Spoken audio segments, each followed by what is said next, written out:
Relationships.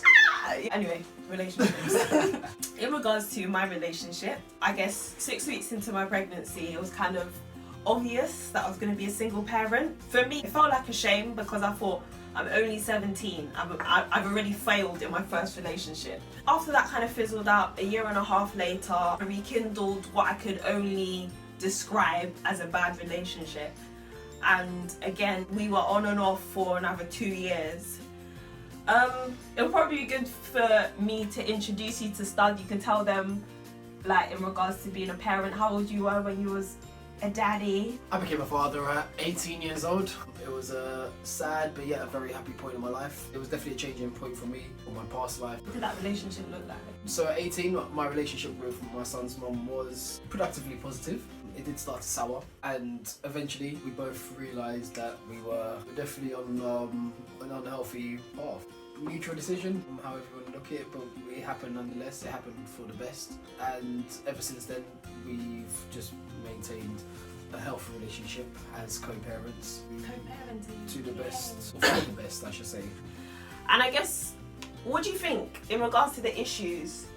What is it? From my take on what I've seen generally in the generation that we live in, the social media generation that we live in, definitely the issues for me and for the young people, I would say, would be pressure. So it would be definitely centered around social media pressure.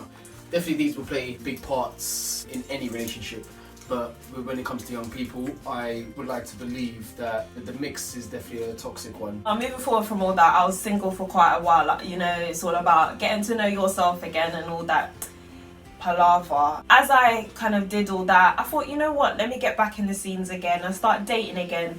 And I met some weirdos, as you do, and I met some nice guys, but there was no one that really kind of, I guess, what's the word?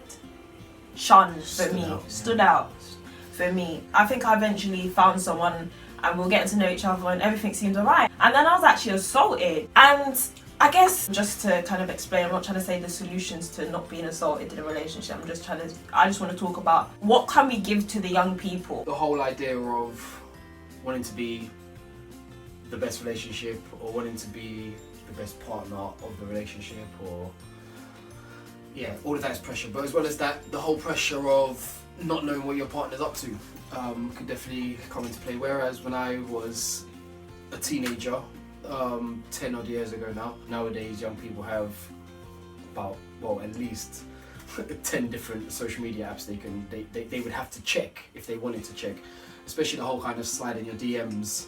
And with that pressure mixed with, like I said, the insecurities, mixed with the whole let's take pictures and look like we're perfect, sometimes when they're even not perfect, can all kind of, yeah, these are the issues that kind of entwine and definitely play a big, massive part in young people's unhealthy relationships. Definitely think the social media generation as a whole,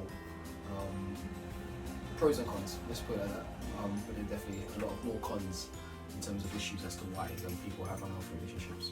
Like Stud was basically saying, you know, when we were 17 and had our babies, or we're gonna have a baby, there was levels to the way you could, I guess, dictate a relationship, but it's different now. And I want to just talk about what could we give, or what are the solutions to creating healthier relationships. It definitely starts in education, in school. Definitely before any relationship education. Obviously we have PSHE that touches on health relationships. Personal social health education. Just for the ones that didn't know. With that experience in my personal life, I do know that we do touch on health relationships, what I did anyways. So yeah, I would definitely say it starts in school. But as well as that, there's other ways outside of school to draw the young people in, such as short films. There's always the social media platforms, always, as I was saying earlier, whereas they're a pressure, they can also, whereas they're a con, they can also be a pro to it. Reaching out to young people via social media platforms is an easy enough task. So moving forward, I don't know about other single parents or generally young parents, but I don't want to be alone. I don't want to be alone. I eventually, again, things were going quite well, and I met a particular friend, well, someone who I thought was a friend, and I was actually assaulted again. nearer the end of this year. But let me riddle you this. Okay. Yes, it's my decision to leave my home. I might cross using the pedestrian crossing, but would it be in my consent to be run over by a car mid-crossing when the pedestrian crossing is still green? No. Yes, it's my decision. Say I was at work and I put all my valuables in my pocket. I put a tenner in my pocket.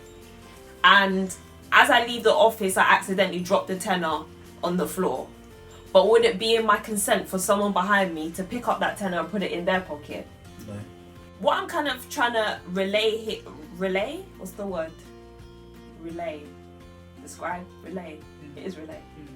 For those that are on Trend, you may know or may not know about Amber Rose Slut Walk. The statement for me that kind of ran true is the idea that we should be inspired by our own passion to do something about the issues that plague our generation. What I'm trying to relay here is the idea of consent. It's the idea on decisions in regards to young people and their emotional intelligence. I think as a teen parent, if you've had your child under 20, there may be certain things that you haven't realised that we know right and wrong. I think as children you learn what's right, what's wrong, but it doesn't mean you know exactly how that looks like when you go into a relationship. And if there's nothing to show young people having children what that looks like, it makes for a tough world.